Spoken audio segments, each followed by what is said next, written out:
All right.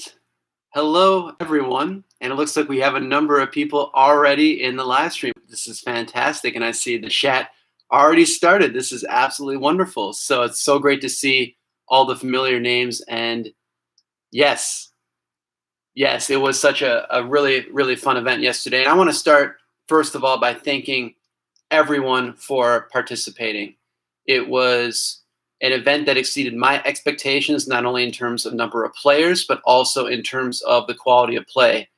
I was thoroughly impressed, and I was talking with Alex Holmes and Manny after the tournament was over, and really just wanted to thank you all again for making this such a successful event. The quality of play, the sportsmanship, the conversations that we had before, after, and even during were really, really phenomenal. So I want to thank you all again for your participation first and foremost, but also for just being great sports along the way. So thank you all for joining me on this live stream. And really, this is going to be a tournament recap. And I want to talk about some of the games, some of the specific moves, some of the tactical play, and all of that. So yes, good morning, Johnny. Good morning, Gary. Good morning, Thomas. EXB, Majo. Am I pronouncing your name correctly? I don't know if the J is silent or not. But again, just want to thank you all so very much for playing. Hey, Thomas. Yeah, sorry that there was some confusion there. Yes, the tournament was yesterday. But the good news is also, because of the feedback that I've gotten, I'm going to be hosting more of these events, whether it's a weekly, bi-weekly, which I'm leaning more toward that, and making it either all-inclusive or having it just be for a certain sector of play quality or play level, I should say. So maybe just for beginners, maybe just for intermediates, maybe we'll open it up to everyone. We'll see what kind of feedback we get. Hello, good morning, Gusto. Good morning. So EXP is perfectly fine. Okay, thanks so much. Fantastic. That's what I will refer to you then. And again, I want to commend all the participants and all of everyone who showed up. I know Alex Holmes and Manny had a big part of this as well. And Alan, who I know wanted to attend, could not. But I just want to thank you all for the support. And really, it was a very successful event. And I can't stress enough, the play quality was incredibly high across the entire board. And I'm going to highlight that in these kind of games. I had the intention of memorizing all of them. I did not. I did go through all of them. And I memorized a good number of them. But if there's any games you want me to look at specifically, just let me know. I have another computer to my left here where I can pull up any of the games and we can replay it together. So if there's a game that I don't highlight here, then I will certainly talk it through in this chat here. So the first game I want to go over is from two players, That Move and the eventual tournament champion, NDK. Now, level of play here was very good, but I want to highlight a really kind of fun tactical element here. And something I noticed in these games is 11-15 wasn't always played as the opening move, which, again, I applaud you. 11-15 is the strongest move on the board to start out the game, but many of you opted not to play that. Some of you did, and that's great. Some of you did not. I'm always a fan of more variety, of course, but certainly if there's the best move available, you might as well take it. But for this game, That Move handling the red pieces played 10-14, the Denny opening. This is a move that I am fond of in exhibition play. It's okay. Like, yes, White has a strong reply in 24-19 and 22-17, but it's okay. So NDK replies 22-18, and then that move goes 11-16, and then 24-19 is played. After 8-11, 26-22 is played, and now many of you may recognize this as the Bristol Cross, and that's what we're playing into now. So again, 16-20, the correct reply. 22-17, 7-10. Now, please note that 6-10 will actually lose by this 25-22. I've seen this occasionally in exhibition play, so just good to note. Also, this 9-13 is significantly inferior as well. Hello, Alan. Welcome aboard. Thanks so much for joining us in the live stream. So after 7-10 now, this 30-26 move, I'm sure a number of you have seen. This is a very good alternative, and I highlight this in some of my videos. In fact, I think it's the main line of play in my Bristol Cross video. But this 17-13 is also a good alternative. After the correct 3-7, you have 31-26. This is all very standard. Again, I want to make it a point. These games, not just this game, but there were a number of games played by all of you that could have been played by professionals at the highest level. I can't stress that enough, just how impressive these games really were. So if you're feeling down, maybe you wish you could have played differently, played better, played some different moves, what I can say is the level of play here was incredibly high. Please, I cannot stress this enough. So in this position now, the key drawing move is this pitch of 12-16. Some of you may know this already. I think I highlighted it in one of my videos. But instead, the idea may be similar, but there's a key step off here, and that's 10-15. So it kind of accomplishes the same tactical goal, but it's actually a losing move. The 12-16 will draw. This 10-15 will lose. So let's play it out. So after the double jump, red must pitch again, 14-17. So now white is up 3 pieces, but now red is going to get them back. I don't have another piece to crown here, but this piece is a king. It's 4 pieces, and now you have the double jump here. And then white must take again. And we have another jump, double jump. And now white has the key waiting move, and this is why that 10-15 move will in fact lose, is because of this key waiter here. So after the king jumps here, sorry, one moment. After the king jumps here, white is going to jump back. And now this lone piece is more or less trapped. It has to move out of the way. So it does that, but now white is going to force it again and go 30-25. Now this piece can no longer advance into this square because of the 2-for-1 here. So what that move does is he just starts to develop toward the king row, but the game is lost at this point. So again, it's so subtle. You would think, well, you're accomplishing the same goal, but the 10-15 move will lose and the 12-16 will draw. So I'd want to highlight that again. Very, very strong play from both players. Yes, Alan, I hope you'll be able to participate as well. I know there's been a lot of exciting news for you and your family, so checkers can take a back seat. So that was that game. Hey, Alex. Sure.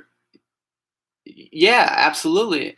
Alex, it's so great to see. It's great to see you in this chat here. Yeah, bring up the position or let me know the move sequence, and then I'll pull it up. The next game I want to go over is between Johnny and Pancho. And this game is... So there's a position in this game that actually came from a 1948 world title match between Hellman and Long. So again, showing the quality of play, these were some world championship level caliber play here. So Alex, I'll get to that position. I want to show this game first, though, between Johnny and Pancho. Again, I was so thoroughly impressed with this game. So Johnny has the red pieces, Pancho has the white pieces, and we have the cross opening. I'm very fond of this opening. Johnny goes 8-11, 27-23, 4-8, and 23-19. Again, this is a very common landing, common position in the cross opening. So I've talked about this opening at length as well. I'm a personal fan of this 10-14, but 9-14 is incredibly popular, and that is exactly what Johnny plays. So it's a very, very good move. Hello, Legendario. Great to see you. Alex, thanks. Yeah, Alex, let's talk about this. Yeah, I definitely want to talk about that position. Sounds like you have something interesting there. So here, after the 914, you have 2217. Again, this is all very standard, very, very good. Johnny correctly goes 1518. And then 2622 is played. Again, this is all very standard, very correct. 1115 is a common reply, but this 1823 is also very, very good. And this is exactly what was played in that 1948 world title match. So again, the level of play here was incredibly, incredibly strong. So, thanks, Alex. Yeah, I'll check my phone too. Thank you. So here after this 1823, 1923, so the double exchange is played. Again, incredibly good move. So the double exchange. And now here, Johnny goes 14-18, which maybe is the start of some potential issues here. After 31-27, you can see these pieces are now in a bind, very limited mobility. Red actually goes 12-16 next. Now, I don't know how many of you can see this tactical play here, but it was a very, very brilliant play by Pancho. And what he does is he goes 15-10. Some of you maybe can see this at this point. Johnny goes 7-14. The reply back is 17-10, and then 6-15.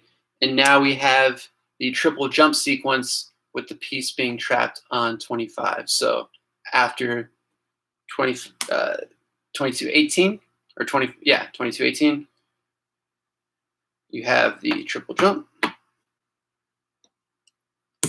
And then Johnny resigned at this point. But again, the play here coming from that 1948 world title match, incredibly, incredibly impressive. So Alex, let's go through that position again. You were talking, let me check. I think Alex sent me a text, so let me just see what that position you wanted to discuss really quickly. Okay, so we have, Alex gave me a position on my phone here. So it looks like red king on 25, red pieces on 23 and 12, and white pieces, whoop, lost a piece here on the floor. Apologies. All right. 28, 20, 21, and 31.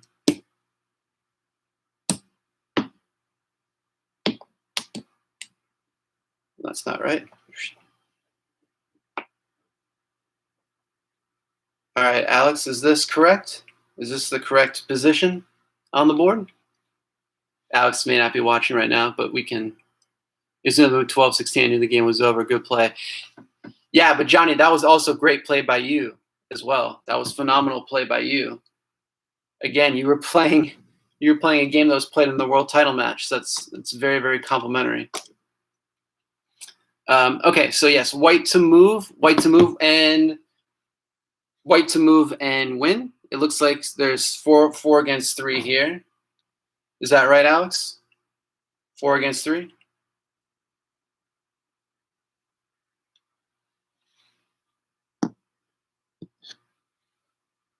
Yes, Johnny, you're very welcome. It was a great game. It was a really, really great game.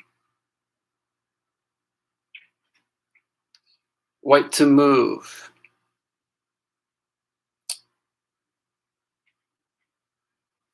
Alex, I'm not sure. Should the... Yeah, Alex, so this is white to move and win, white to move and draw. It's 4 against 3 here.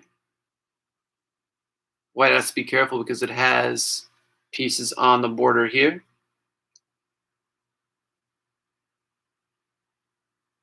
Well, let's go back to this position. Well, I'll remember this position. We can go back to it. I want to talk about another game next that was played between Gary and Connor. And this was one of my favorite games from the event, actually. So, Gary, if you're still here, I want to note that this was an incredibly good game and one of my favorites that were played. Oh, we don't know. We were trying to figure out the win, but couldn't. Oh, interesting. Okay. Yeah, and even in this tournament, there were a lot of endgame situations that were very, very, very difficult. I know that move was trying to win a 4 versus 3 ending, and there was a Payne's draw in there at one point. And I want to go over some of these endgame positions. Looking at some of the analytics from this channel is that endgame, just like in real life, it's not very popular to study. It's very dry. It's very meticulous, but I definitely do want to go over more endgame type positions. You tried your heart out. Yeah, Gary, you played a phenomenal game, and that's why I want to highlight it, because as I mentioned before, and I was talking with Alex as well, and even Manny after the tournament, this game could have been played by professionals. I want to make that very clear. The quality of play here in this game, incredibly high. So let's go through it. So after Gary has the red pieces and Connor has the white pieces, Gary opens 11-15. Connor goes 22-17. And then Gary plays the strong 9-14. So taking 2 center squares here. Connor replies 25-22, probably the best reply on the board at this point. Gary plays a move which later transitioned into a type of Wilter game, which I really like a lot personally, and that's this early 7-11, because the idea is that you hope maybe your opponent will go 23-19, and then you can play into that Wilter. But instead, Connor plays 24-20, which transitions into a 3-move opening, which I have a lot of I like a lot. I have a lot of respect for. But you can start to see the cramp here in these types of positions where the apex piece is moved early.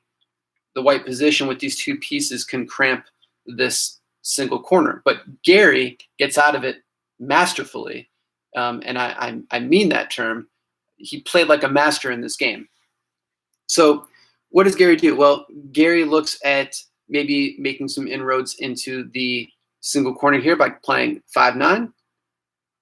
17-13 is played, and then 3-7, again stabilizing the single corner here. And then 29-25 is played next. I believe this is the move sequence. So what Gary does here is a lot of players wouldn't necessarily see this move from the red side. And he plays this 11-16, the best move on the board. So after the jump, Connor plays 23-18. And Gary must jump here. Now, typically, in this type of position, I think just the single captures are best. Connor plays the single capture at first, but then after the 15-24 jump, the double jump next is taken. So again, all very, very, very good here. I believe this is right. I may have to double check Gary to see if I've messed up a move, but I think this is correct. Yeah, I think this is right. So after the 8-15 jump, Connor plays 31-27. Gary starts to develop out of his single corner here. Again, very, very good position. I think those watching would agree that the red side is probably in a better position at this point. Good center control, good backing here. So after the 12-16, Connor goes 27-24, looking to make a further inroad into Gary's single corner here. And what Gary does next is this 15-19 exchange. Again, nothing wrong with this move. It's a good move.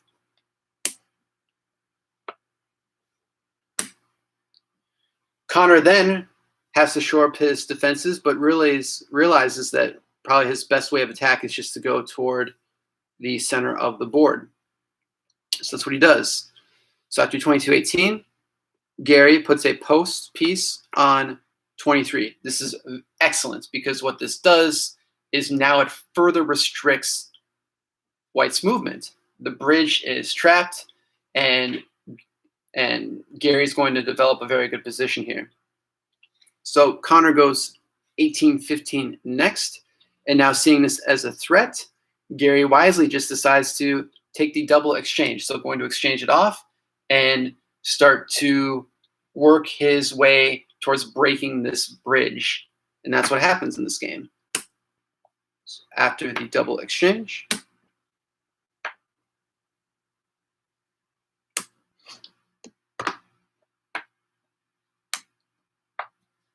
and now what White does is White goes 21-17. Now maybe some of you can see positionally wise this isn't the best idea, because when you have pieces like this in the single corner and you have a piece on both 10 and 9, you can cramp.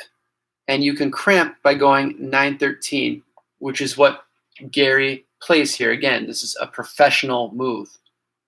So now White has to protect this piece, and it protects it by going 25-22.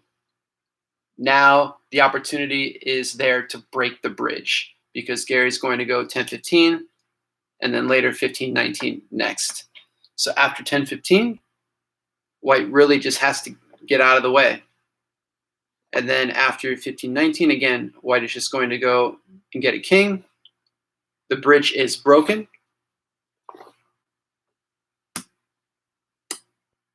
And now, actually, I believe 22-18 was played next. Now, Gary would have been best just to start developing 16-19 and then getting another king ultimately. But what Gary does, and again, nothing wrong with this, is he goes into the 20 square, leaving this piece susceptible to an exchange, which later happens into a 2-for-1, into a blunder there. But I think maybe the lesson here is if you have an opportunity to, yes, it's tempting to get a king and to make some movement with the king and maybe to press these pieces. But when you have a couple pieces on this side of the board and some leverage here, it's best just to go and get another king at this point. So Gary, again, I applaud you. This was a tremendous game. Certainly there were some tactical elements at the end here, but I think overall you played a very, very strong game, and I can't emphasize that enough. So that was that game. The next game I want to talk. First of all, does anyone have any questions in the chat, or does anyone want me to go through any of those games in more detail? Yes, Gary. Absolutely. No, thank you, Gary. Thanks for giving us this game. And I know I was talking to Connor as well after the game, and he was thoroughly impressed with the play from both sides. Again, that game could have been played by professionals. So thank you for giving us that game, and I'm sure those watching can attest as well. These were high-level games for a tournament that was geared toward beginner and intermediate players. So again, some of you may have been disappointed or maybe wanted to play a little bit better, a little bit differently, but what I can say is, again, the overall level was incredibly high. Okay. So the next game I want to highlight is a game I also very much enjoyed. It was between Alex Kendall and Anthony.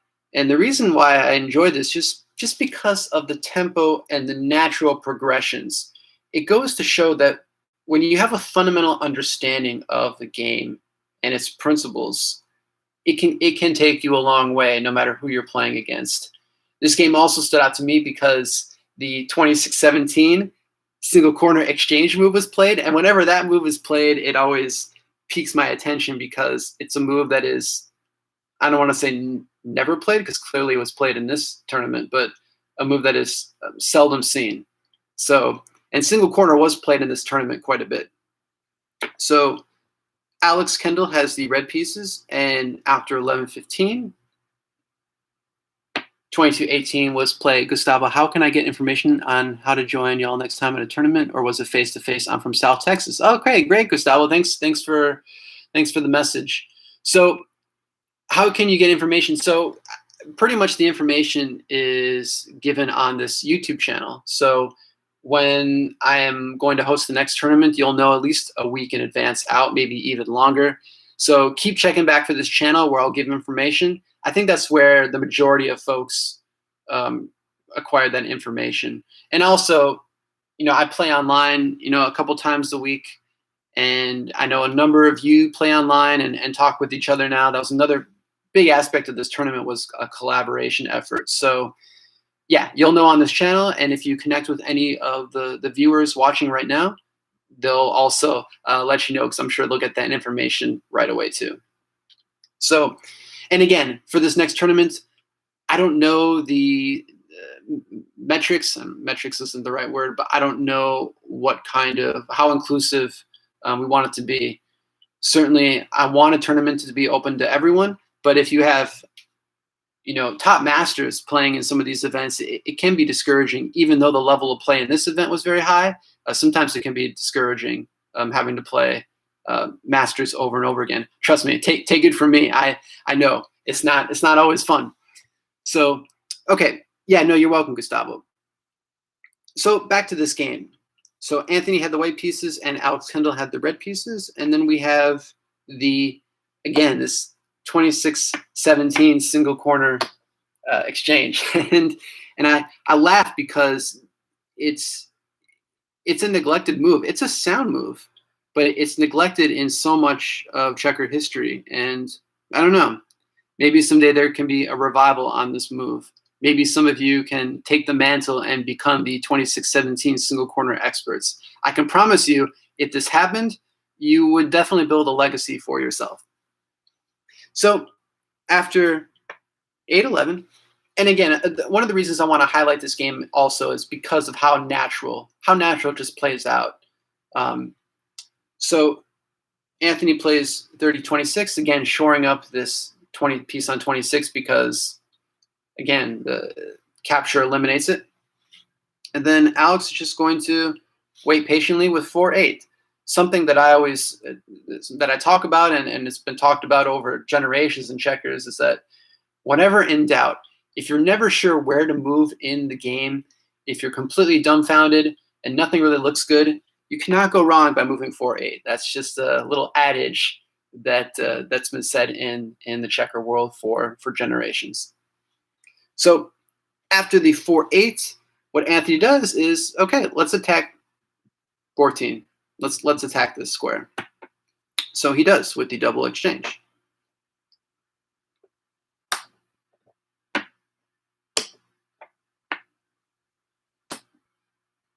Okay, so one major strategic goal is accomplished now. You have the piece on 14 from white has ample protection. And so what Alex does is he decides to get a share of the center himself, and he goes 11-15. Once again, Anthony realizes, okay, I want to get a share of the center, and I want to eliminate this piece, so he goes 24-19 to eliminate this piece on the board.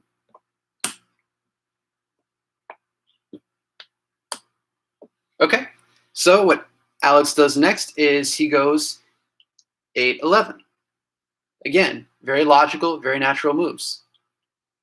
Anthony goes 27-23, possibly to look if Alex goes 6-9 next.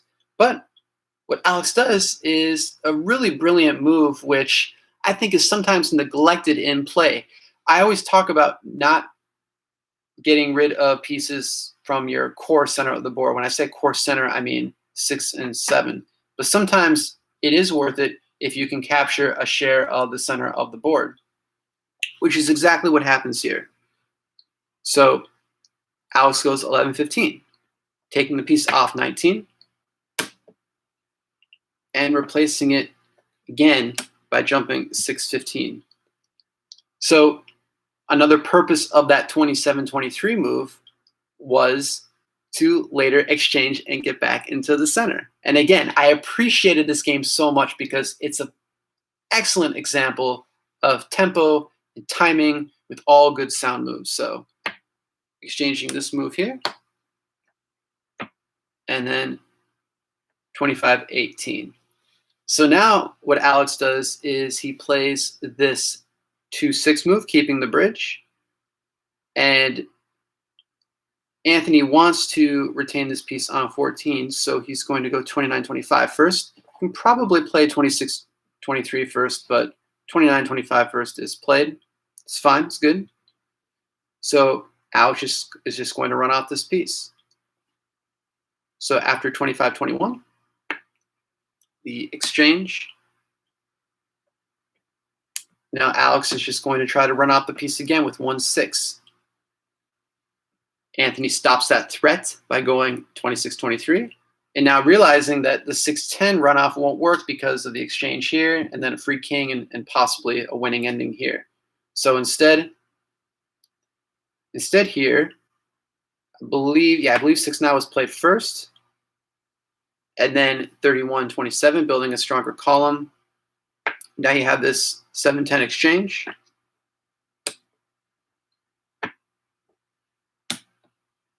And now 26-23, or 23-19, I should say, 9-13. And then I believe either 18-15, or 27-23. Either way, I believe the exchange is made potential. I may have messed up that, but no, Alex. But look, I'm telling you, sometimes that's the best way to play. You call it a boring. I call it restrictive. Restrictive was a style of play that I adopted for many years when I was playing checkers. It's a great way to, play for a draw, but more importantly, play for opponents to make a mistake. When you limit them to just 1 or 2 moves, then sometimes a mistake can happen. Maybe they'll look at a third move, which is unsound, and then you can take advantage of that. So I was thoroughly impressed I was impressed with all these games. There wasn't one game in this tournament that did not impress me. So I want to make that very clear again. So, Alex, great game. And that was a great game from Anthony as well. I really enjoyed this. Hey, Zaki, joined late. What opening is this? Great question. So this was the 26-17 single corner opening that we just played.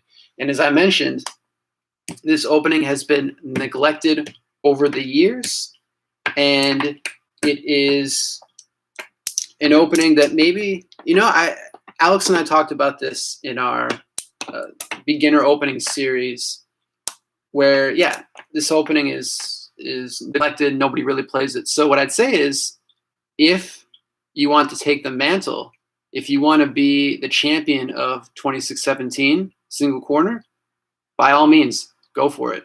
Nobody else really has that. Nobody else plays that in today's game. Yeah, not boring at all. I agree, Thomas. Yeah, it's not. I think maybe that's a misnomer between boring draw checkers and restrictive checkers.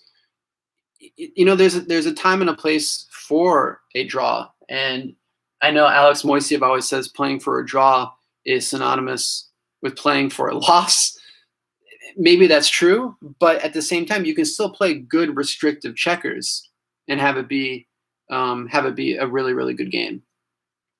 Yeah, absolutely. And again, to emphasize, the 26-17 single corner is this position right here. So again, Alex, no, thank you for this game. Again, first of all, this live stream wouldn't be here if it wasn't for this tournament. But I also want to, again, share that in going through these games, these could be played by professionals. Absolutely. So again, this is the 26-17 move in the single corner. So if anyone wants to take this on, I thoroughly welcome you to do that. And if you want to practice with it, I'm sure the viewers here watching would be more than happy to join you here. Hello, John. Welcome. You like this game? You want to know the strong move? Hey, well, again, typically the center exchange is almost universally played. This is typically what you would see in the single corner, but this 26-17 move is it's a fine alternative. Hello, Lion. Hello, welcome. Welcome from Ireland. That's great. You're learning to play again. Well, you're in great company. There's some really, really great players watching this live stream that are varying in skill levels. Some are just starting out. Some are intermediate, and some are expert here. So we're all in this collaborative kind of environment together. That type of single corner is weak for the white side. Well, look, I mean, is that key? Theoretically, yes, it is weaker compared to 2518, but it is sound. It is very sound. I'll go to another example. Just because something is considered weak, it's not a loss. For those that know me and have played me online, you know that I love the Waterloo.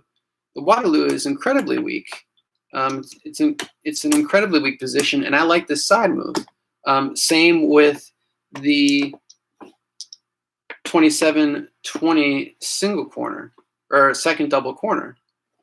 This is also incredibly weak, but it's sound. So, and I've seen it time and time again where players can overplay a perceived strong position. So if someone plays this move against you, you may think, oh, I'm really going to have a great chance to win now. Sometimes that can be to your detriment. So yeah, it is inferior to the 2518 jump, but it is perfectly sound. So, maybe that's my challenge to all of you watching right now to take on that mantle. Okay, so EXB, I know I want to talk about some of your games. You had some really, really interesting games, some long games as well. I want to talk about your first game first, and we're starting to get into. Oh,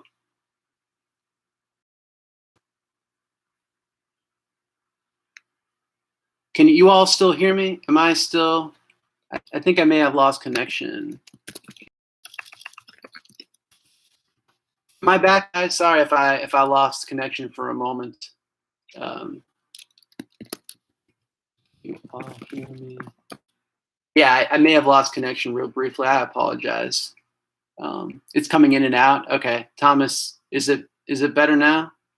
Check 1 2. I'm gonna assume it's. I think we're back up. Okay, now it works again. Thanks. Thank you. Thanks. Thank you all. Thank you.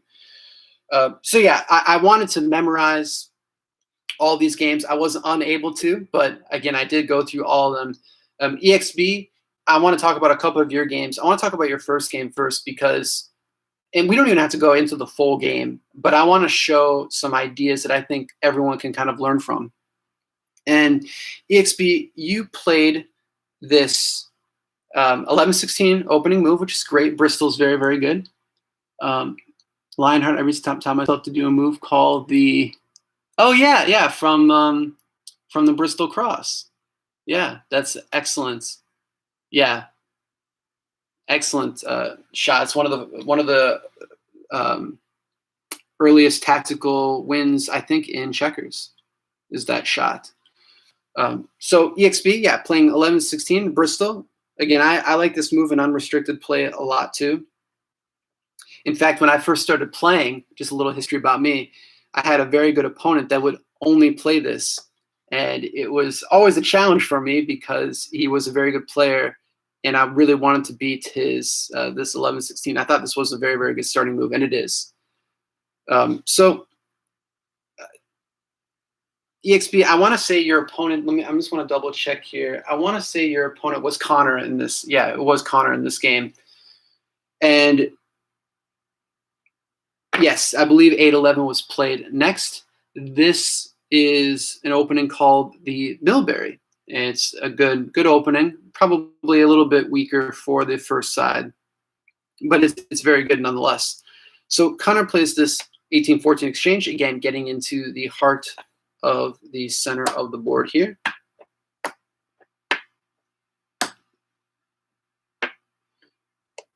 And now typically a good move here would be developing this 4-8, because what this does, the key behind this move is it allows some trading power. If 26-23 is played next, you can go 16-19. Of course, if 25-22 is played, you can also go 16-19 and take the 2 for 2. And same if 25-21, you have this center exchange. So that's a big reason why this 4-8 move is played. If white doesn't play any of those, maybe white will play here, then you can still go 16-19, or this 24-19. It's a very, very good formation, because what that does is it allows the capture. And now these two powerful center squares, but it's a good drawable position. This is a very, very common landing in checkers. But instead, EXP, instead of playing 4-8, and maybe this is kind of a good lesson to learn, is to play 4-8. And judging from a lot of these games, not judging is not the right word, but my sentiment from a lot of these games is this 4-8 is, in fact, a good waiting move, and maybe that's something to incorporate in many of your repertoire going forward. Don't be afraid of moving your back row piece out of the single corner. This 4-8 move's incredibly good. Look, EXP, I get it. And we've talked about this too, either in the channel or even in messages that we've sent one another. It is creating this elbow here can look a little intimidating, especially if you have a bind against it like this. This can be incredibly problematic, because now even if red plays a 16-19 move like this, you have sort of this cramp where you're incredibly limited. You can't play 12-16 next because of this 2 for 1. You can't play 11-16. You can't play 11-15. So I get it. I 100% get it. Please believe me.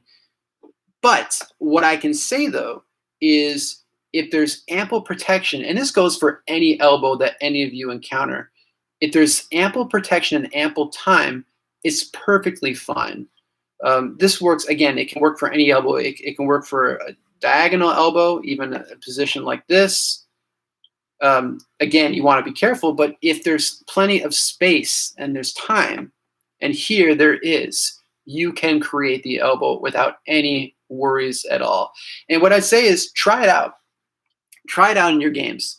If you see plenty of space and plenty of time, and here there is both space and time, try it out. Again, I've always felt like, especially when it comes to elbows and developing these sort of trading powerful pieces, to just play and see if it works for you. So again, instead, what is played here is EXP plays this 16-20, and now white can play this 24-19, but instead holds it back and plays 26-23, which accomplishes the objective of retaining center control. Now EXP can still play 11-15 next, and again take some control of the center. Maybe 24-19 will be played next, and that's okay. The position, I believe, is sound at this point. But instead, EXP now waits with 4-8, so maybe the timing's a little bit off here. And now you no longer have that trading power. And now what white does is it plays this incredibly powerful 23-18 move. Now, I would need to check with a program and see if this position is a loss. But what I would say is, because you've surrendered the center of the board completely, and there's not really any kind of good flanking attack here, the game slowly starts to deteriorate. So I don't want to play through it all exactly, EXP, but just know, like, I guess going forward, it may be helpful to develop those early columns, early elbows, to later exchange them off. An elbow may only be temporary. And maybe that's the way to look at it. This is only going to be for one move. I'm going to create an elbow, but then the next move, I'm going to release that elbow, and I'm going to get a good advantage. What I can say is, after you do play, so let's say the game does play its way out, and Connor still goes 26-23, you can play this 16-19, and there's a lot of classic literature in this game. Again, no more elbows to worry about here. You have a piece now that can advance towards 8-11, 11-15, whatever it wants to do next. 6-9 is also playable here to serve as a backstop to protect this piece. So again, hopefully that helps, and hopefully that's good insight for you there, EXP. Again, you played well in this tournament. There were some just tactical elements, some blunders that we all make. Heck, I make them all the time. If you have played me, you will see that this happens a lot in checkers, and that's fine. So hopefully that was a good example for you there. Another game I want to talk about, and again, I'm going to consult the computer or some of these games because, again, I wanted to memorize them all, but I was unable to, is your game against Alex, which you ended up winning, and it was another very good, especially it was a very instructive finish. EXP, yeah, thanks for explaining the elbow top. Yes. Okay, yeah. You know what? That's a great point. I'll pause. I've been playing from the red side the whole time. Let's change sides here. Absolutely. 100%. It's a great idea. I probably should have done that for some of those other games, and I still can, actually.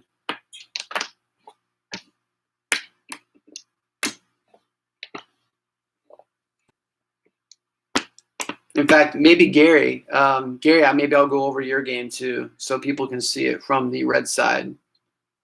Yeah, in fact, I think I will do that. Can you play backwards? No, in this game, the pieces cannot jump backwards. And kings cannot fly, kings cannot jump backwards either. So only forward momentum.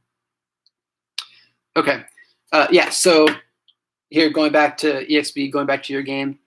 No, I mean, it's perfect to see the board with the opponent's eyes. Yeah, absolutely. No, I get it. So this was the opening sequence that was played again. This is called the Millberry, for those that are interested in maybe learning a little bit more about this opening. To the 1814 exchange. I'll just do a shorthand. So I know I need to slow down when it comes to jumps, but I do prefer doing shorthand from time to time too. So again, going into the 16 squares inferior, or going to 20 squares inferior because you had this 24-19, 26-23 was played in the game, but instead playing 4-8. So as I just discussed, this elbow, yes, some of you may be a little bit leery of it because of the 2-for-1 potentially here, but there's a 2-for-1 not available. The timing is still there. So no matter where white goes, 16-19 can be played to break up this elbow and really to capture a part of the center square. This 24-19 move is good because that will eliminate piece on 16 and capture center of the board here, but it's a very strong, very, very sound fundamental position. Will you teach me the elbow, please? Yeah, well, that's one lesson within the elbow. And again, for those watching, I understand, I don't talk about elbows too often in my videos, but I think maybe it is a point of emphasis I should make is, while elbows can be dangerous, especially in a more cramped position, in a more open position, they're really okay, and sometimes even superior. Hey, Francisco, what is an elbow in checkers? I'm new. I'm sorry. Well, an elbow is, this is one example of an elbow that I just showed. Another example is something like this, where, and the reason it's called an elbow is just because it's shaped like an elbow. I don't know another good way to describe it. And the reason why it can be inferior or not incredibly safe is it can be flanked in something like this, where it's susceptible to a 2-for-1. So the elbow can be broken that way. It can also be inadvertently attacked by this way, forcing a piece like this and gaining some trading power here. So like in a position, let's just put, where can I put this extra piece? Well, it doesn't matter. So if like red goes here, for example, now you have this shot here. So elbows can be dangerous, but what I would say is, if you're aware of them and you're aware of the different trading powers that they can have, use them to your advantage. So in this case, for an elbow, say the white position wasn't cramping it, and you had something like, I don't know, something like, well, let's put a piece here, something like this, you can just exchange it off. So yeah, EXP, it's a good topic to go into more detail about. It's certainly a good topic where I want to explore, because elbows can be very deceptive. I know, again, traditionally they're seen as very weak, but if you can use them to your advantage, then it's going to be okay. And this even works for elbows, even like this, or kind of a straight lined elbow, where you have, you know, something like this. Obviously, you want to protect against the 2-for-1, but you can you know, have an elbow where you're just looking to use it for trading power here. So an example like that. But yeah, I want to explore more because there's a lot more to talk about with elbows. But hopefully, EXP for your games, even going forward, you can be even more, a little bit more comfortable using them. Let me go to another really quick, another real world example. And Gary, I want to go through your game, showing the red perspective, showing your perspective next. Before I go into a game between EXP and Alex. That's what I want to do coming up here. So, as some of you know as well, when I first started playing checkers, I really only used one formation from the first side. That's what I did for the first probably 6 months of playing, and I only played this. Well, this is in fact an elbow. Even though there's protection on this side, there's some room for exposure here. So I think what I always did was I either covered up with something like this, or move something like this, or position like this. Just being aware of it, always being aware of where you're at with the elbow is the most important thing. Yeah, EXP, and again, like this is, I'm really glad you actually brought that up, because it's a topic that is absolutely worth exploring and diving deeper into. Do you play this game daily to become expert? It's a good question. I mean, when you're first starting out, yeah, I'd recommend playing daily. Or if not daily, certainly regularly. You can define regularly as you see fit, but yeah, I would play as often as you can. It helps. What I'd say is, to become an expert, though, it's more than just playing every day. It takes study as well. But that's a conversation for much later. Oh, hey, thanks. Yeah, no, thanks, Johnny, for saying that. I appreciate it. Yeah, and just so y'all know, Johnny, I hope it's okay that I'm sharing this, but Johnny is looking at playing in the Tennessee Open Championship. I believe is it next weekend? Or is it 2 weeks from now? Next weekend, maybe? And that is, and he used this recent tournament as good preparation, which is phenomenal. Hey, Eastoli, thanks for showing up. Zeki, show us a steel shot. The steel shot. Oh, wow. I haven't been over the steel shot in a while. I think it's in one of my traps videos, though. If you bring up the run-up, I'll be able to remember it.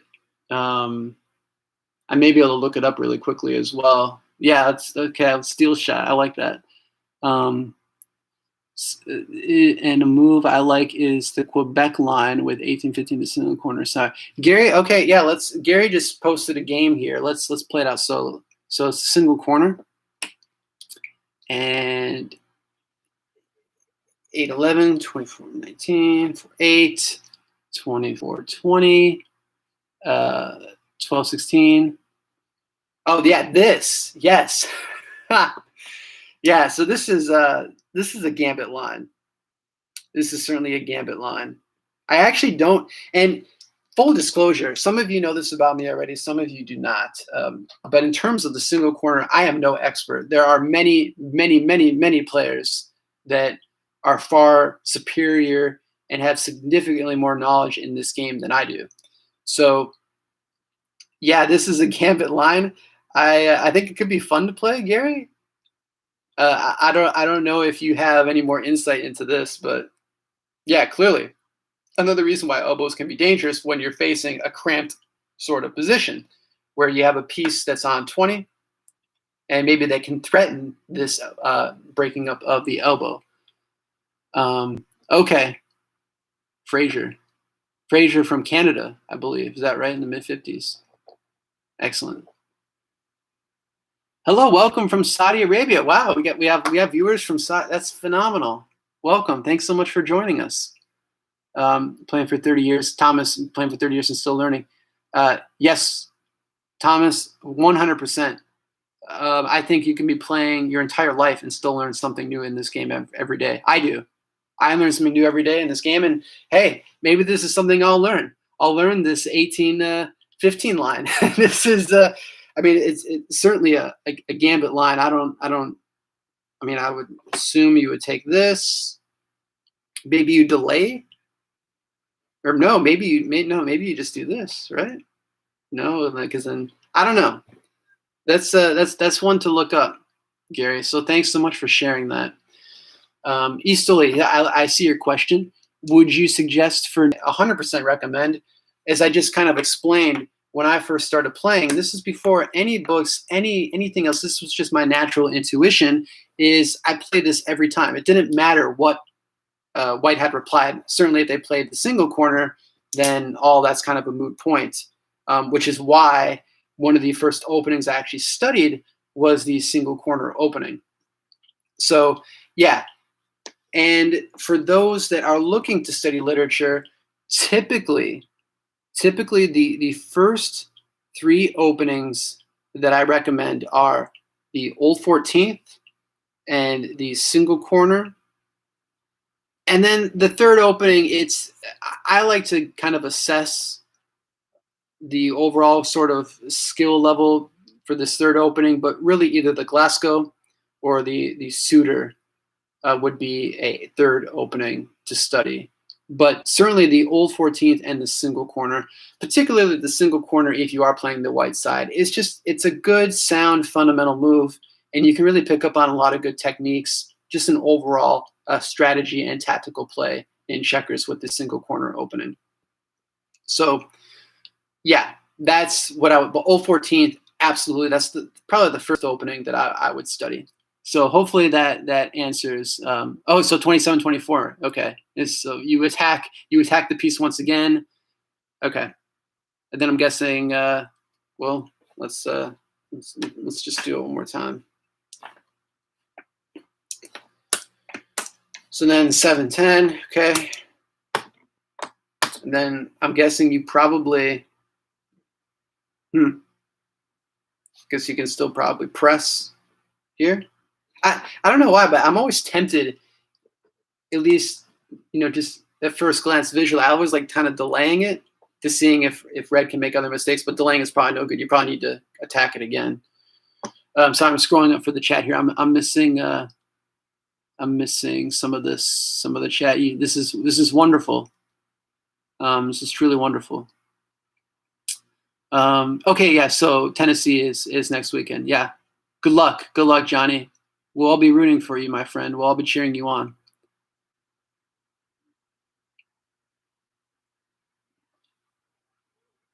Watch all ads. Oh, thank you. Awajuan, thank you. I appreciate it. When you play, this is from Alex Kendall. When you play, do you constantly have a long-term dynamic plan in mind? I'm imagining falling for tactics is rare at your level, Ryan. Yeah. Yes.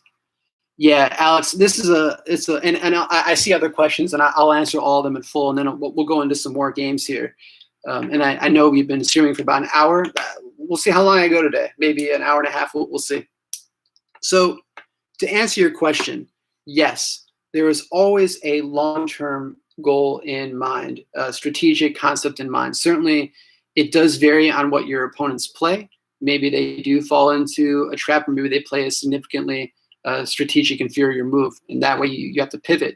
But yes, always having a long-term plan in mind when you're playing. And sometimes, Alex, it can just be as simple as, okay, for this game, I know I'm going to go 11-15, I'm going to go 4-8, I'm going to go 8-11, and you know what? I'm going to attack 19 at any and all costs. This is what I'm going to do no matter what my opponent gives me. Something like that. But keeping in mind the general strategic principles. So again, developing out of the single corner, attacking your opponent's double corner, and maintaining a good control of the center of the board. That's basic. That's checkers 101. And I think for many of us, that's a strategy to implement for as long as you feel like it's working for you. There's going to come to a point where that no longer works, and you have to start developing either other strategic concepts, learn other opening play, whatever that may be. So yes, for me, when I play now, and again, I play unrestricted online, but as most of you know, and I'm very candid about this and very open about this, I am not a very good unrestricted player. And for some of you who've seen this, if you play 11-15 against me, I'm going to play the cross every time. Sometimes I'll change it up and play second double corner, even this 21-17 move, but for the most part, I'll play the Waterloo. In 3-move, every opening, so there's 156 different 3-move openings that can be played. Every single opening has a unique key concept.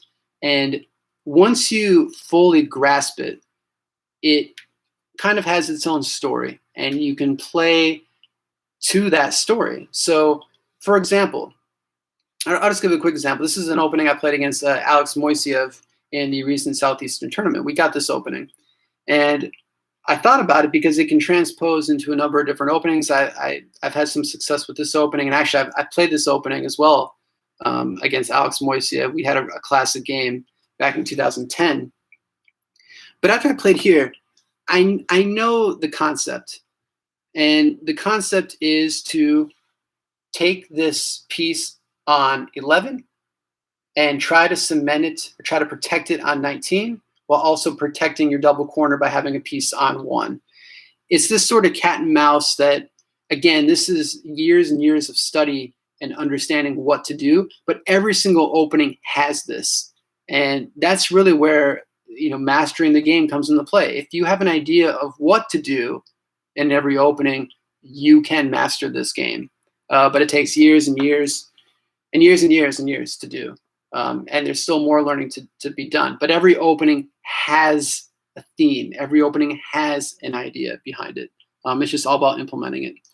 EXP, can you show the opening move, please? You may have to go back. Sorry, I'm now way far back in the chat, but I'll catch up. I'll try to catch up quickly.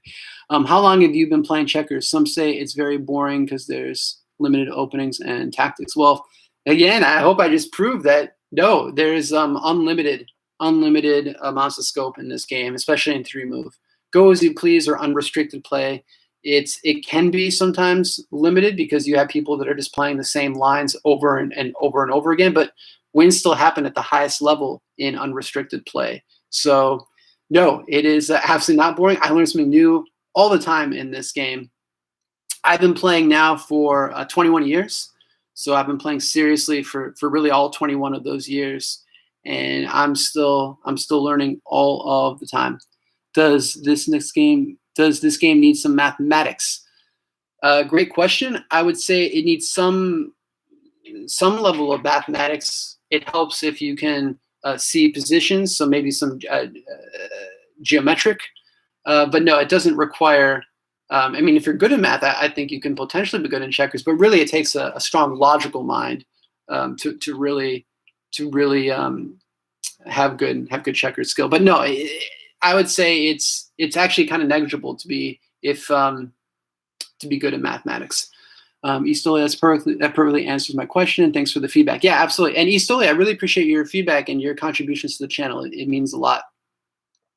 Zaki Steershot is from Laird and Lady opening. Yes, that's right. That's right. I remember his numbers on the board.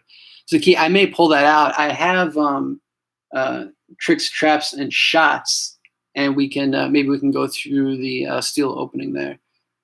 I want the answer from you. The game was a draw, by the way. Okay, Gary, yeah. Yeah, I think that 32-27, that's the way I'd follow up. Yeah, that's the way I would follow up there. But that's one, and I think Alex Holmes is actually playing with Chuck Freeman at this time. Otherwise, he would be able to jump in. He'd probably be able to give you some. That's more of his territory. But yeah, I think 32-27. So also depends. Yeah, on the opponent. Yeah, of course. Like every opponent's going to be different. Every person's going to be unique in how in their playing style. All right, I'm catching up. I'm almost there. Love your series. And hey, thanks so much, James. I appreciate your feedback. I thank you so much for watching the channel. Why is the double corner considered? Francisco asked, why is double considered weak? Double corner is not considered weak. The double corner, strategically, you want to protect it. So you want to develop a strong defense around your double corner. And really, the simplest reason for that is and I'll break it down into very, very simple terms.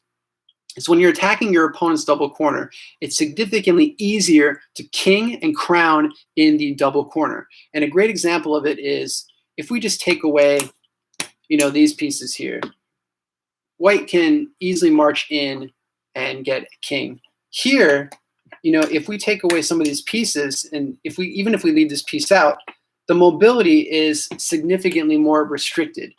So there's more restriction in the single corner, which is why you want to attack with your single corner, because it's tougher to get a king and have mobility in your opponent's single corner as opposed to your opponent's double corner.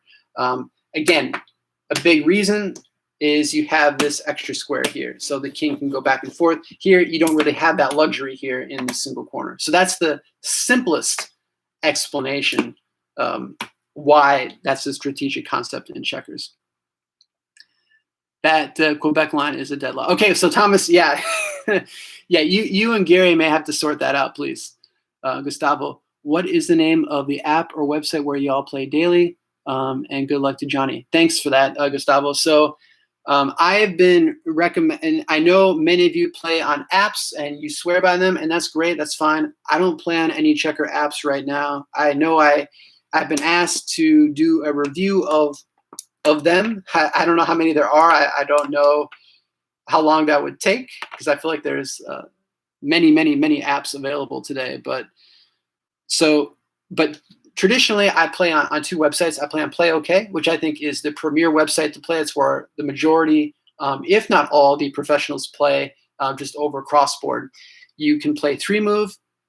You can see your games. You can review them afterward. You can adjust the time settings. I think it's the premier website to play. Fly or Die is another common website to play. Not as much functionality in terms of you can play 3-move on that site, and the time control, you're just limited to 10 minutes a game, 1 minute per move, which I do think is pretty problematic. And I've only started playing on Fly or Die this past July. So, but again, I know many of you play on it, many of you swear by it, many of you love it. That's fine. I'm not criticizing that at all. There are many good players on that site as well. But for me, Play OK, Fly or Die. I know It's Your Turn. I believe it's still in existence, as well as Gold Token are good for turn-based sites. So if you don't have time to play over the board crossboard, you can play on a turn-based site, and there's some good players there as well. But those are really the premier locations. If anyone else has app recommendations, please give them out, because again, I'm not familiar with them. And if any of you have other places that you do play checkers, please let us know. John, can you show us the best starting movements? Yeah, so theoretically, the best way to start the game is 11:15. That's the theoretically strongest way to open up each game of checkers. So just because it's the best doesn't mean that it will always work. So just know that. Not over the board. Okay, yeah, Frazier was a draw. Yeah, I'd be interested in seeing that game. I don't think I'm familiar with it. I think I've seen 1815 in the past, not in any sort of tournament play, maybe online or exhibition play. But Gary, that's more in Alex's wheelhouse. Alex Kendall, fantastic. Thank you for the insight. Sure, of course. James Reed says, I have a very large scrapbook of cross-play from the literature through about 1995, compiled by Bob Crew, a Baltimore expert. It was made useless by the power of computers now? Isn't it useless by the no. So I think that's another really good question and something that I actually enjoy talking a lot about. And I don't want to spend too much time talking about it in the stream now. I know we're coming up over an hour, and I appreciate those still watching. We've had about the same number of folks watching the entire time, so I appreciate this. I am a huge advocate and supporter of computers and checkers in terms of what they've contributed to the game. It is tremendous, starting from Arthur Samuel back with IBM in the 1950s, all the way to King's Row now. But I'd be remiss if I didn't mention Chinook. I absolutely love Chinook and everything it's done for the game. There's a lot of history, and I'd recommend for those not knowing this history to really take some time and learn about it. But the Dr. Jonathan Schaefer, the Chinook team are just tremendous. They have my utmost respect. I applaud them in every step of the way. And we're on the shoulders of giants because of Chinook. I will say that much.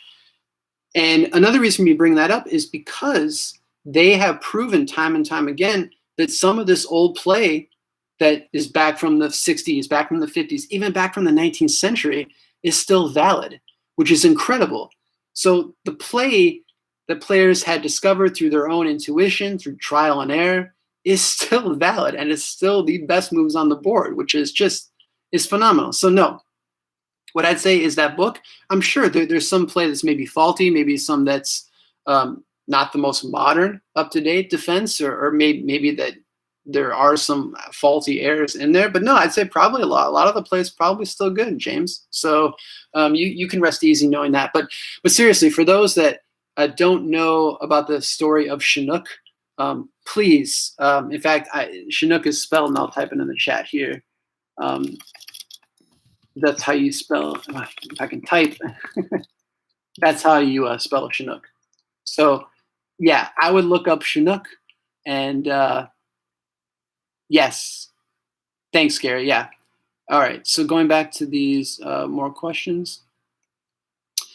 Thomas, I think math comes into play when you consider the almost infinite amount of possible moves, but not necessary to play. Yeah, and I think, so going back into what Chinook had done, I think it's what the amount of possible moves in checkers are 10 to the 20th power.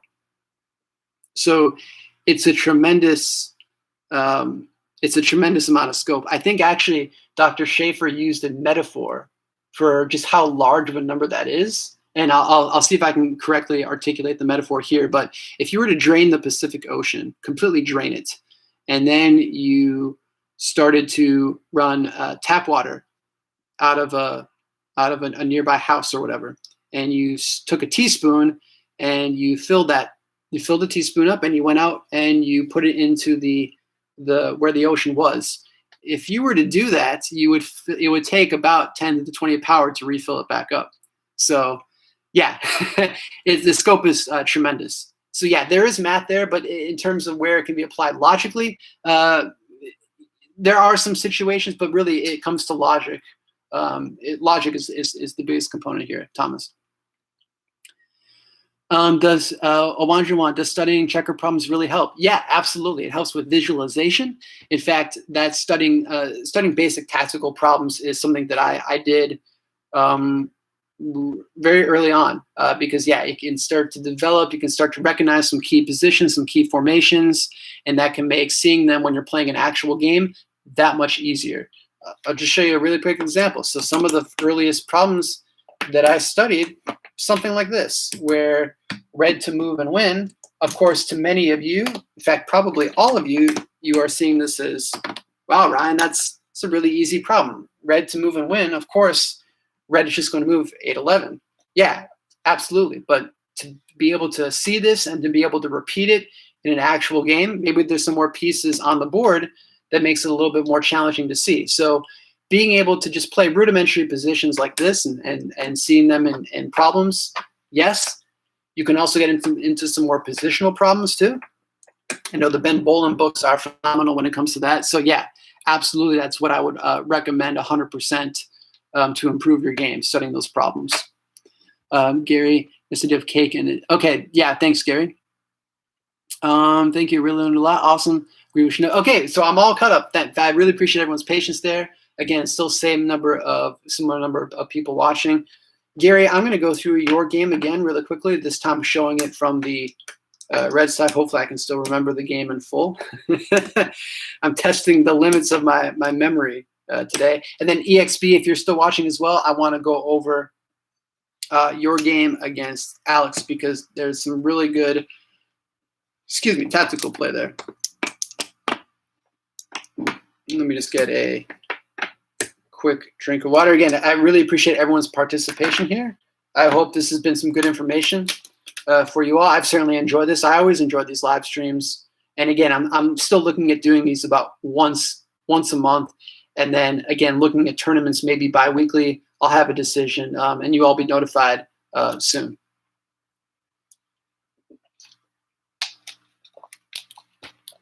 Okay. Gary, that game against Connor, apart from the 2-for-1 I missed there, is there a way for improving my opening? I aimed for the Wilter and got into the fight. Yeah. Yes, Gary, I'll rehash that as well. Gustavo, well, I'm excited. I'm grinding. Can't wait for the tournament. Yeah, thanks for all. Hey, Gustavo, thank you. Yeah, and again, I have a number of videos to check out, varying from pure beginners to some tactical elements, and just some games from the past. So I think you'll have a lot of fun exploring this. Francisco, thanks so much. Thomas Ryan, does anyone else in your family play, or are you the only? Yeah, I'm the only checkers dork here. So actually, okay, another really quick story, and then I'll go into this game. I appreciate everyone's interest.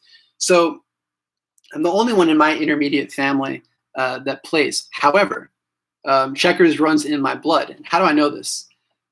Some of my ancestors are of Dutch lineage, so I have Dutch heritage, and I came to find out that I actually have several Dutch family members that play checkers. They play 10 by 10, which is the very common game played over in Europe. And I first came across them very early on when I first started playing. We all played on a website called vogclub.com, which was at the time the premier website to play checkers. And we met there. We discovered we had the same last name, and we are distant cousins. So yeah, nobody in my immediate family plays, but I have some distant relatives that play checkers. So I can say checkers runs into my blood. So I hope that was an interesting story. I always thought it was interesting, fascinating. So yeah, I enjoyed that. Johnny, Ryan, I hope you don't mind helping here with John. John starting out in checker. Oh, of course, Johnny, please, absolutely, please. Any resources that you all have that can help each other. This is a collaborative environment always. I want to make that very clear. Nobody's above anyone else here, and this is a fun environment. We're all learning and sharing together. Absolutely, 100%. So thank you very much for sharing this information, Johnny. I hope that was my third game, since that was the one I won. Yeah, it is. It is EXP. Okay, so Gary, let's talk about this. So let's talk about the Wilter here. Ended up being the 5. So this actually transposes into a similar 3-move opening. So this is the opening sequence. Again, very good. Now, typically 8-11 will be played here first. This is, again, I understand trying to get into the Wilter, but because of this early 7-11, White now has this option to play 24-20. In fact, I've actually seen this a number of different times where White can really kind of change things up here. So I think, Gary, your intention was good, and I like this play, but I think 8-11 is probably safer. And even yet, if you wanted to play this double exchange with the 15-19, this is also very commonly seen. Although, what I can say, because I watch a lot of games online, I don't see this as often as I used to. I used to see this sort of formation quite a bit, even in tournament play. Not so much anymore. So I think it's more in favor of this kind of closed attack. Yeah, thank you. Thank you so much, Johnny. Julio, thank you. Excelente. Thank you so much. Thanks for stopping by. Thanks for coming by. So Panama. So we've had Saudi Arabia, Panama, Ireland. Wow, we've had a number of folks. The UK. This is phenomenal. This is great. So yeah, Gary, that's what I'd say about this. But again, 7-11, it's fine. It's perfectly sound. Hey, Alex, welcome back. Welcome back. Yeah, scroll up in the chat. We've had a lot of great discussions, some great conversations. I'm actually going over Gary's game again against Connor, but I know Gary talked about the Quebec line, and I said you'd be the best person to answer that. That's from this 1815 gambit line in the single corner. Gary, or yeah, Alex, scroll up in the chat. You should be able to see that from what Gary posted. I strongly believe you have good insight there. Okay, so after the 24-20, and then you have the 5-9, and then the 3-7 move. So again, yeah, this is where we start to get into some really interesting play here. I think, Gary, you correctly played 11-16. This is, I think, by far the best move on the board. And then after the 23-19, again, I really believe that the single capture here, or no, I'm sorry. Wait, that's this. It was. Is this correct? Yeah. No, this is not correct. Hold on, Gary. Let me. My memory is fading me a little bit here. Let me see where I went wrong.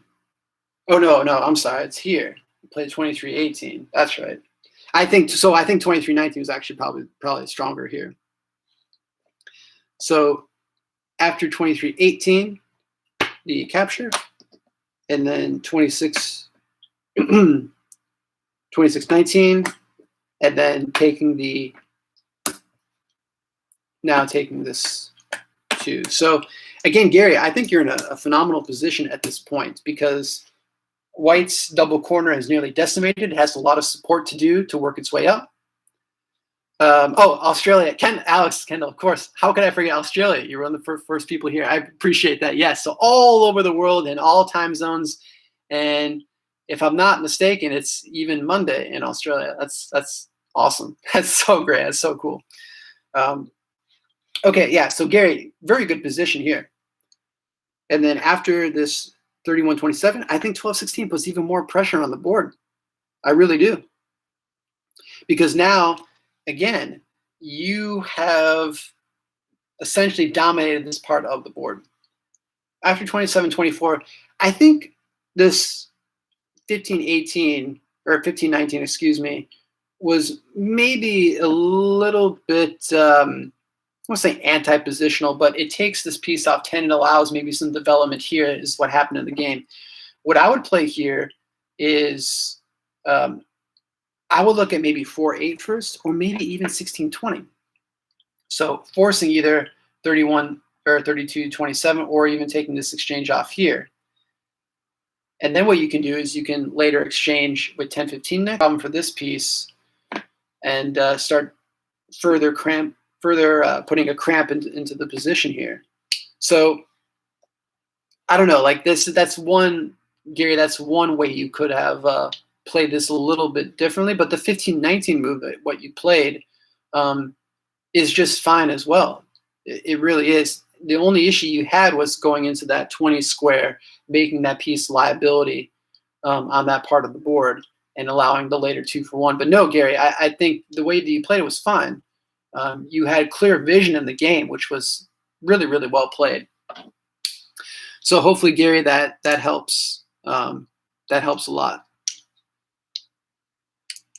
All right, let's go to Alex and EXP. Yes, so I'm going to need, so just so you know, I have the games to my left. I have them pulled up. This is when I'm going to have to look at the left side of the board. So I may go a little bit slower just because I want to make sure I get all these moves correct. This was a really, really interesting game played by both of you players. I enjoyed this game a lot. In fact, I actually had to go back and kind of watch it multiple times because it was just a lot of fascinating moves, a lot of good stuff. And I know we're coming up close to an hour and a half. I think I'll play through this game, and then I'll answer any other questions that any of you want to talk about, and then I'll probably call this live stream a day. But again, I really appreciate it. We've had about 20 people in this app, probably averaging throughout the entire time. So we're growing here, which is phenomenal. And again, this is a nice I want this to be a good collaborative environment where we're learning about the game and supporting and helping each other, which we are doing. Okay, let's look at the chat. I'll look when I'm done driving. Okay, you look when you're done driving. Okay. Yeah, drive safely, my friend. Goodness. You're in the chat and driving at the same time. Wow, be careful. Hey, Musa. Hey, thanks for stopping by. Hope Alex is not crashes. Laughing at that position. No, I Gary, I mean, there's nothing to laugh about in that position. If anything, you become nervous in that position in a gambler type of line like that. All right, so we have this opening. EXP is playing the red pieces, and Alex is playing the white pieces. And we have 11-15, which EXP, I appreciate you playing 11-16 sometimes. I know you played 11-15 other times. And then Alex plays the second double corner. I believe the winner of this tournament, NDK, played the second double corner almost exclusively in this match. I would need to check again. But this was a very it's a good alternative. I like this too sometimes. All right, so after the exchange and then the proper 8-11, I also like 9-14 first here, but 8-11 and then 22-18. Again, this is a very, very standard kind of opening play here. So as I mentioned before, many of these games could have been played by professionals, could have been played by masters, so you should all take that to heart. I mean that sincerely, that the quality of play here was incredibly, incredibly high. Good time getter. Yes, Gary, I agree. Hi, John. Yes. Hello. Is there someone else we should be saying hello to? Okay. So now this next move, 9-14 is played. This is a sound move. I see this quite a bit online. It's definitely a secondary line compared to 11-16. 11-16 is probably most commonly seen here because what it does is you're attacking, again, the double corner. There's a piece off 28, and you want to cement more problems for white here, and it starts to develop a cramp even on this sort of position. So while 9-14 is sound, I would rate it secondary. I see this a lot online. So maybe going forward, if you encounter a position like this and someone plays second double corner against you, maybe play this 11-16 next would be my recommendation. So again, try it out. But this move is also good, also sound. Nothing at all wrong with it. Yeah, Johnny, thanks so much for providing those resources. Yeah, John, scroll up. Johnny Hunt provided some really great resources for you to look at in terms of how to progress and how to make some of the next steps in checkers. So thank you, Johnny, for providing that information. Okay, so now after the exchange, again, very natural, 25-22. 26-22 is also good because if you play 11-15 next, you have this threat here with 22-18. I've actually played this in tournaments before, this 26-22. But 25-22 is actually probably, now that I think about it, it's actually, I think, the superior move here. We'd have to check this to see what the computers say. So after 11-15, instead of backing with 32-28, which I think is probably technically stronger, probably. It's this 29-25 is also a good secondary attack. Again, the rank of strength or weakness, it's all very negligible at this point. It's really a matter of preference. Maybe there's a slight advantage based on these moves, but maybe not. So after the capture, we now have, again, just 4-8. So developing out of the single corner. And again, these are all very natural moves. So EXP and Alex, when you're seeing these are all just very good natural moves. Nothing at all wrong with this. Mr. Checkers, hi AZ. I'm your counterpart for Italian drafts. Oh my goodness.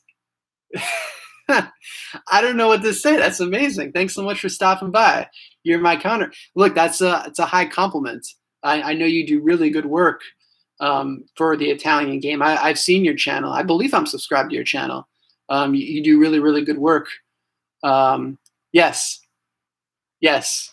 So, and what I'd say is that's an honor for you to say that. I know Checker Cycle, really, Checker Cycle and George, George runs that channel, or ran that channel. He doesn't post anymore, but he's truly a legendary figure on here, and I really commend his work, and I advocate for his channel. I hope someday he comes back to posting and publishing. He is alive, for those that are curious. He is alive, but he no longer posts. So my goal is not to ever say that I am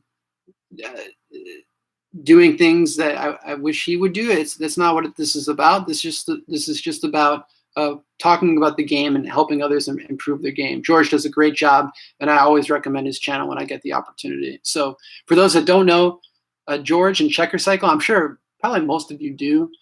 He has a great channel as well. He just hasn't published in a few years. John, the finishing is always hard for me. Can you show how to finish? The end game is one of the hardest parts of the game. It is, absolutely. I have some end game videos. I do want to focus more on end game videos. They are my least popular videos on this channel. End game is very dry. It's a lot of tedious study. But yeah, it's very, very important. That's what really separates the great players from the greatest players, is end game play. Yeah, that's true, Thomas. You're right. He stopped posting after his wife passed away. Mr. Checkers, thanks. I started a career playing English rules. Oh, great. Well, hopefully this channel can help you there. Learn more about the English game. I enjoy the Italian game as well. I enjoy Italian checkers, and it's a really fun game too. George is a really nice guy. Yeah, I'm a big fan. I'm a big proponent of everything that he's done in his work. And someday, I hope he does come back to contributing to his channel. I would love to do a collaboration with him. You know, I collaborate with Alex, and even for a number of you, I would love to even do some collaboration where, Johnny, maybe this goes to you, that if you'd like to, hop on a call, we can collaborate on some moves and talk them through. But yeah, I'm a major component of George. Phenomenal. So, okay, back to the game. After the 4-8, then again, the natural 22-18 move. Again, very, very good play from both sides here. Now, again, maybe the natural follow-up is this 1-5, but I like this 6-9 that's played because it stops any movement from happening into the position, and you can start to maybe cramp this center of the board here. There's not a true elbow yet, but there's some possibilities here for both sides. So after 6-9, 25-22 is again played. Now this is where things get a little bit delicate. This 8-11 is played, which is natural, but I think instead what red should do here is maybe play either 1-6 or 1-5. 1-6 effectively stops 22-17 because you have this 9-13 move that's going to be played next. So maybe that's the lesson here. If you're going to commit 6-9 early in this sort of position, and you see white is making inroads into your double corner, I would maybe play 1-6 next or 1-5 because that's going to then eliminate any sort of attack that white wants to do in the double corner. But instead, 8-11 is played, and now 22-17 can be played. And now red is in trouble in this position.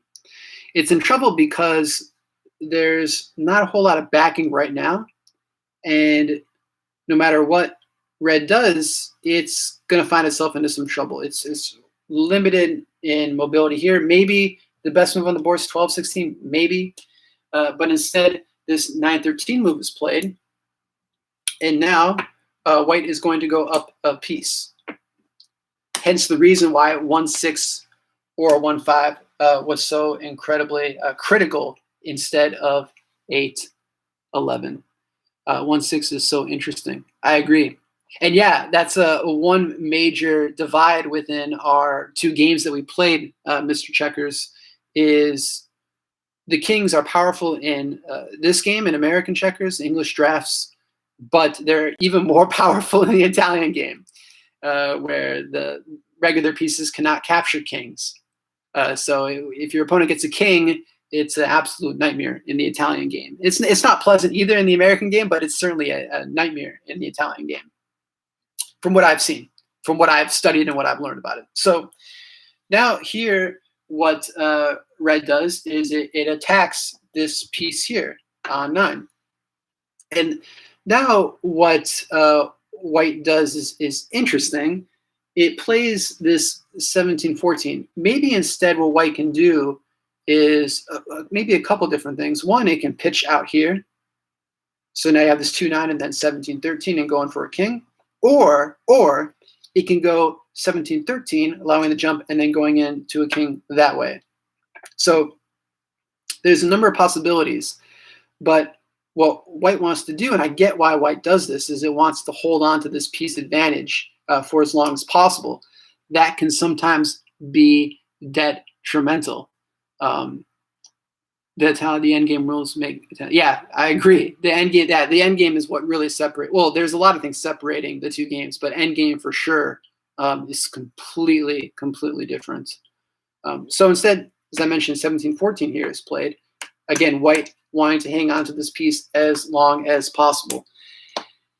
And what I can say from experience, sometimes that can be an undoing. If you try to retain a piece for as long as possible in any sort of position, especially a position where maybe your opponent has a stronger position, like the white doctor, for example. It's a classic example of that. It's best to try to give the piece back and maintain equal position for as long as possible. Position beats possession, as the adage goes, and that's something to keep in mind here as well. So after the 17-14 exchange, now we play 11-15. Again, 7-10 can probably be played at any point here. It is not yet, but 11-15 is played, and then 31-26. 15-18 is played next, and then you have this 20-16 move, possibly looking to make further inroads into the single corner here. So red jumps here, and then jumping back.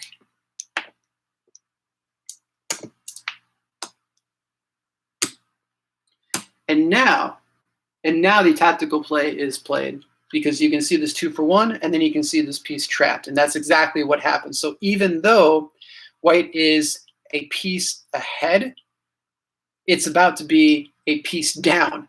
So after 7-11, and then I believe this 26-23 move is played, trapping this piece is trapped no matter what happens next, even if it plays here. It's 3-2, and then the game is over there. So that's a win that EXP had against Alex. So again, it shows just in the blink of an eye, you can be a piece ahead. Suddenly it can be a piece even, and then a piece down.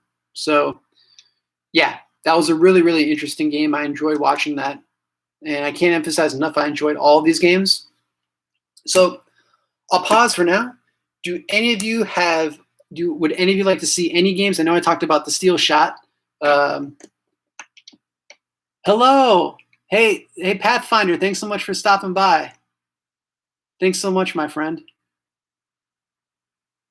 It's great to see you here. Thank you so much for your feedback always. And it was great to talk with you yesterday as well. And that's another thing. I appreciate all the conversations I've had with you, many of you on a one-on-one basis. It's an absolute joy for me. Just know I'm always receptive to having these conversations and talking checkers. And I know I can speak for Alex Holmes as well. He feels the same way. And we love this game, and we want to share this game, and we want to help others. EXP, thanks. Yeah. Yes, no, EXP, I'm so glad to hear that. Yeah, I learned a lot too in this tournament, and I think the sentiment was echoed throughout. There was a lot of learning, a lot of good collaboration, and hopefully even outside of tournaments, even outside of these live streams, even outside of the comments in the channel, you all can connect with each other, whether on Play OK, Fly or Die, email, whatever it may work, to connect with each other and help each other out. That's what this is all about. That's what this will always be all about. Thank you, Gary. Alex Holmes, did you happen to look at that position by chance and not know where it's? Oh, yeah, the earlier position. Let me well, Alex, so what was the result of that position? That's a pretty deep problem setting.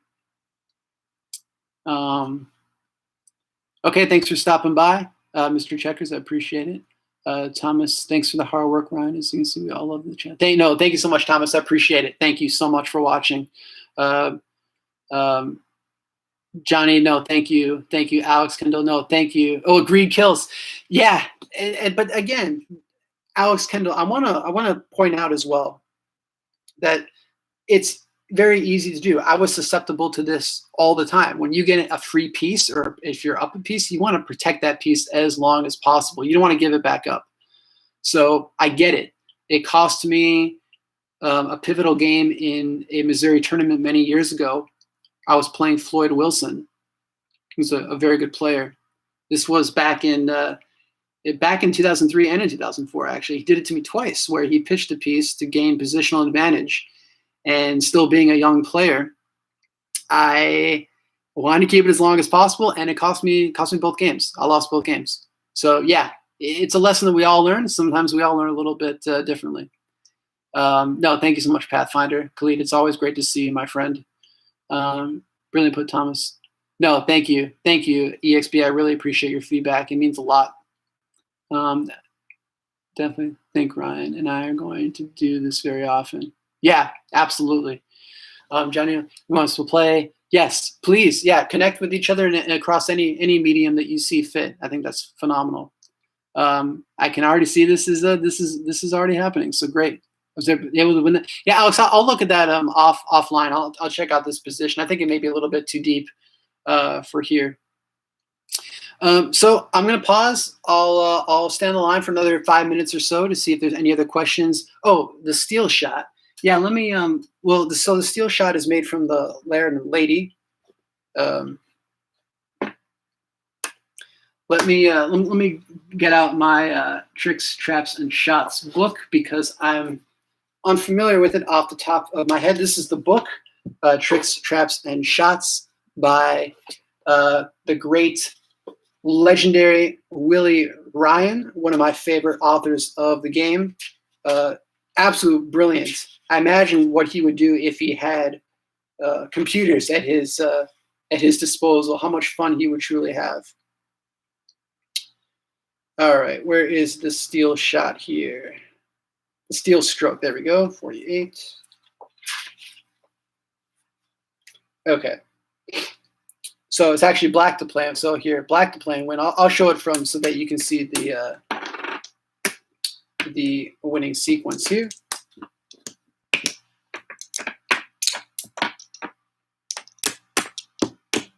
I always prefer to show the winning tactical play so that you can see it from the winning side. Okay, so the steel stroke. So the Laird and Lady, of course, this forms the opening, and then 17-14. Now, as you all know, and I'm sure Alex Holmes is smiling right now, you have the Black Doctor option with the 1910 pitch. We're not going to play the Black Doctor here, Alex. This is strictly to show the steel stroke here. And just so you know, 15-18 is play next. Just so you know, too, the Laird and Lady is an opening that I played a lot when I first started on checkers. I don't highly recommend it. It's very, very complicated. Very unnatural moves are being played. I had to play it because so many of my opponents love to play it, so I was just kind of forced into learning it. But it's a pretty advanced opening. And again, I am not an expert within this opening. There are many, many players that know this significantly better than I do. I do not know this opening very well.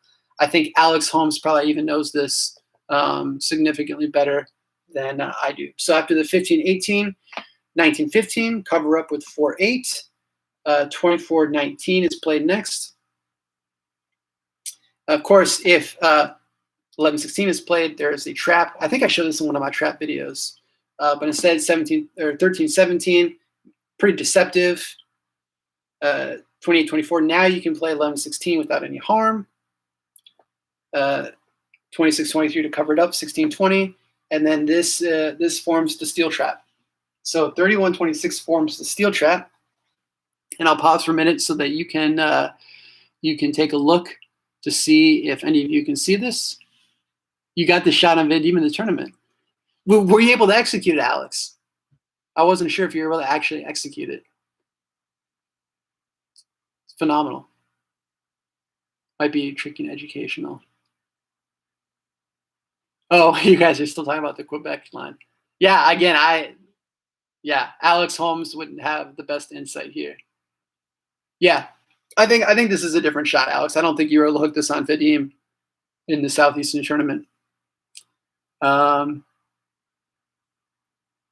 either way, if the Quebec line is a lot, I think yeah, we'll review this, but I think for now, just know if you play it against someone, I'm sure it's going to be very, very difficult to execute the win. Clearly, I didn't know the correct follow-up, and I'm sure Alex would have some challenges as well with it.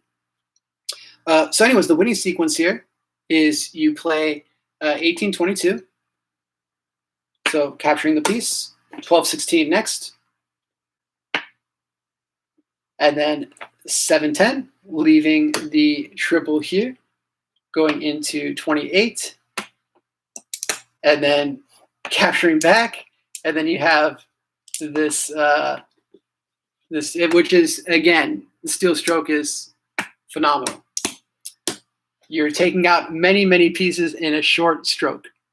Yep, exactly. So Pathfinder, you found it. And yeah, so I missed some of the chat. Let me scroll up a little bit.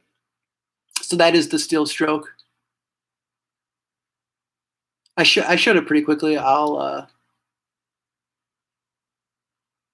show it again. Yeah, Alex, maybe we can play the Quebec. We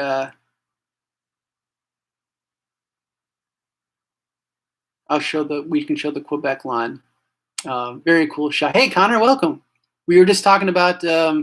We went over some of your games, especially the games against Gary. So you have to rewatch the live stream. I'm going to post this again, like always, later on today. So yeah, that was I'll show it again just because I went through it pretty quickly.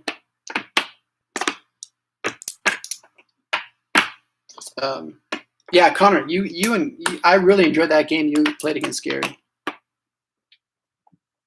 in that Fife-like, Wilter-like game. All right, yeah, let's. So here we go, the Laird and Lady. And I'd be curious, how many of you actually like this opening? If you, I know there's the chat has dwindled a little bit, but for those that are still watching, how many of you like this opening? I'm curious. I like to get an assessment because I don't know how often it's played nowadays. So it's the exchange 15-18, 4-8, and then again you cannot play 11-16 here, the trap. So 13-17. Now you can play this 13-20. And then this 31-26 move will lose here. Laird and Lady. You know that famous shot in that opening, right? In Laird and Lady. Yeah, there's so many shots in this opening. That's the thing. It's a credit. It's a very tactical opening to play. So again, I do, but I understand. I do. Okay. Yeah. So again, here we go. We have the 18-22 pitch first. 12-16. Again, leaving open for the triple jump here with 7-10. White gets the king. And then we have the 2-7 in and out shot for the win. Spectacular. That is the steel stroke. Yeah, I'm familiar with it. But again, so many of these tactical elements. And I'll probably do another tricks and traps video just because those are probably one of my most popular videos. And people like to see these sort of tactics. I mean, they're cool. So yeah, I completely understand it. I like to defend it, and I prefer playing it. Yeah, absolutely. Yeah. For me personally, I am not. I don't play this opening anymore. I don't at all. It's not to say it's a bad opening. It's a good opening. It's very tricky, but I personally do not play it. I'll just show you what I'm talking about that I got on video tournament. I thought I did. Yeah, Alex, for sure. Yeah, and Alex and I, we're going to continue to play more games and highlight those and feature those. So anything else? I'll pause just for a couple of minutes and then we'll call it a live stream. Again, I can't thank you all enough for spending some time with me this afternoon or this morning, wherever you all are this evening. I know this is we have people from all over the world watching us, which is just phenomenal. So I will pause and answer any other questions in the chat that you all have. Connor, thanks again for stopping by. Yeah, you'll have to watch or scroll up in the chat and watch and see some of these games here. I only got to a handful of these games. Certainly want to talk about more. All the games are available on the channel. So if you go under community and discussion, you'll see all of the games that are published. I would ultimately like to have annotations and notes for them, but for now, all the games are available, so you all can watch them. Yeah, Connor, please rewatch. Yeah, the game that you played against Gary was one of my favorites from this tournament. I enjoyed all these games. They were played at a very high level, professional level, but that game against Gary was one of my favorites. Yeah, if anyone wants to say an opening that you want to see either Alex and I play or just an opening to go over in general, we're always receptive to that. We always want to do that. And thank you, Johnny. Thank you all so very, very much. This was a really great. This is always fun for me. And again, I will continue these live streams once a month or so, and then we'll make an announcement on the next tournament. I know we're going to have a lot of discussions, and your input is always important in what we do going forward with not only this channel, but everything that we do checker-wise. So I've heard everything that you've all said, and I'm taking it all into consideration. I'm going to start giving out my checker books to subscribers to this channel. Wow, that's incredible. Wow. Okay, well, again, I don't want to start any kind of battles here between anyone here, but I'll show this Quebec line that is in talk. Alex would have good insight here.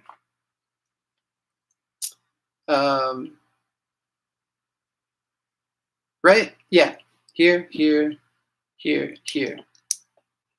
So this is the line that Thomas and Gary are going back and forth with.